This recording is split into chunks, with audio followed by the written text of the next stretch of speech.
Alrighty, so the domino has finally fallen in terms of coaching changes in MLS. As today we saw our first head coach that was let go by their respective team, and then an hour later we were followed by a second head coach that was let go by their respective team. And I think this is the first time that I'm actually doing a video where I talk about two head coach that was let go on the same day. So first of all, this morning it was announced that the New York Red Bulls mutually part way Gerhard Struber. And then an hour later, the Chicago Fire released their statement, and they said that they have fired Ezra Hendrickson after only a year and a half in the job. Now, obviously, I'll start talking about Gerhard Struber, and that I don't think anybody is surprised that he is let go by the Red Bulls. I mean, I did say that he was going to be the first one to be let go this season, and that, of course, is the case because with how bad the Red Bulls have looked in this start of the season, and also the handling with the Dante Vincier situation, where many people think that that should be the time that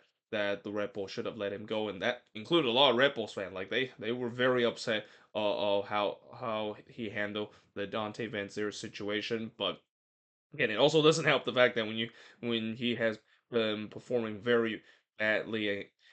with the team not getting the result that they are, and probably are off to I believe the worst start that they have had during this 13 years where they have made it into the playoffs. You knew there's got to be a coaching change for the New York Red Bulls, and that's going to be the case. Now, obviously, it's going to be interesting to see who are they going to hire next, and that a lot of people have said that the obvious choice is going to be bring back Jesse Marsh. I mean, it makes sense because Jesse Marsh,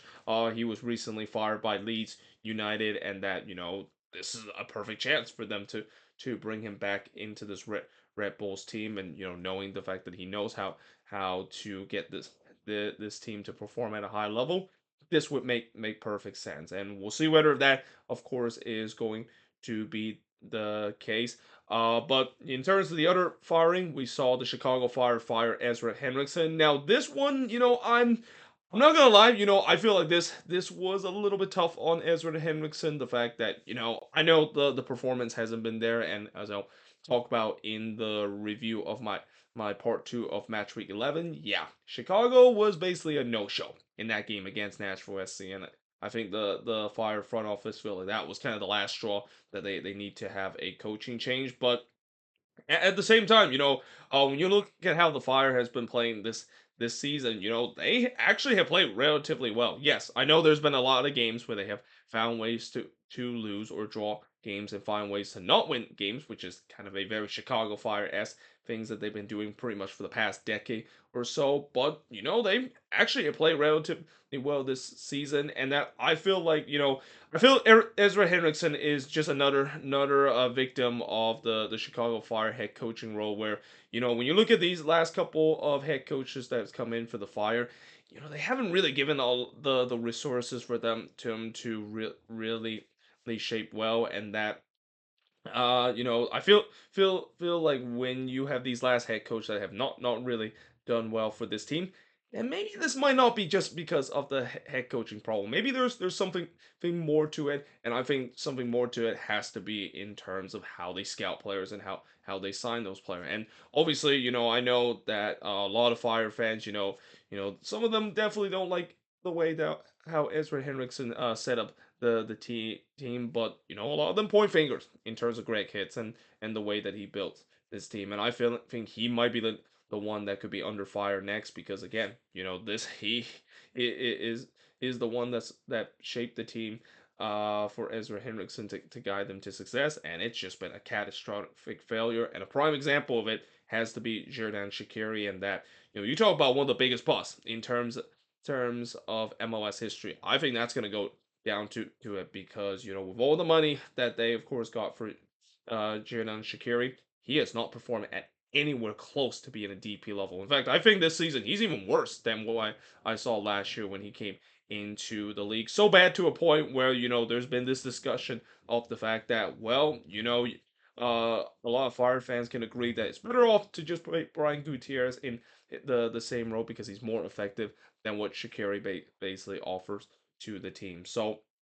yeah, again, I feel like this is just another unfortunate situation where Ezra Hendrickson kind of walked into a role where and this is where it's got to be. be very alarming and got to be concerning if you're a Chicago Fire fan. Where I don't know if any head coaches want to be in that role, and that's a the coaching position where it's almost like it's set up to fail in terms of if you do get the job. So if that of course is the case, that's going to really scare off maybe some of those well known head coach that can do well and can fix the culture. And that again, that's got to be something that is going to be very alarming and very concerning. Whereas for in the Red Bull situation, again, I think it's pretty obvious that they could bring back Jesse Marsh in their team. But also, I think just like the Fire situation, the Red Bulls themselves has had issue higher up in terms of the executive branch. And I know there's some fan base that have not just been very upset with Gerhard Struber, but just the way how the team, of course, run in general. So yeah, overall, both of these teams, there's going to be works to be done, and that we'll see whether or not if both of these team will decided to either hire a new head coach and hope that this new head coach can get themselves get this season back on track, because we still have a long part of the season begin. We're only 1/3 into this season, and as bad as the Red Bulls are, we've seen before where even some of the teams that's near the bottom of the standings, if they get on a bit of a winning streak, they can get themselves back into the standings. And in the case of the Chicago Fire, I mean, they're not that far off the playoff standing, even with that loss that they have against Nashville. So I don't think it's doom and gloom. I don't think it's going to be a situation where both of these teams is going to just throw the season away. But yeah, again, these two kind of firing. I mean, one of them I feel like it was deserved, but one of them, yeah, I do feel bad for Ezra Hendrickson, and the fact that I can see that he definitely have potential to be a decent head coach, but he's just thrown into a spot where it's just a very tough situation, where he was leading a Fire team that is very disorganized, both up and on the bottom, and just the way that the team is built, he just weren't able to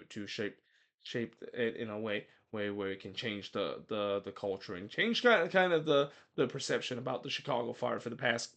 decade or so, which is a team that is always stuck in the bottom of the Eastern Conference. But let me know in the comments below, what do you think of this video, and let me know in the comments below, what do you think about this firing? Was it just the Fire, or do you think in the case of the Chicago Fire, maybe firing Ezra Hendrickson was a little bit of a surprising move, and maybe a little bit tough on his part? And also, in terms of the Chicago Fire case, I haven't mentioned this throughout this video. Who exactly is gonna replace him? Because again, it feels like this is a coaching spot where if you're gonna walk into that coaching spot, yeah, you're probably not gonna last very long, because of the history of this team not having a lot of success, and also just building a team that just does not fit whatsoever, and just have no identity going forward in the future. So yeah, either way, hope you guys enjoyed this video. If you do, make sure you guys do like, smash the subscribe button, and yeah, I of course will see you guys next time.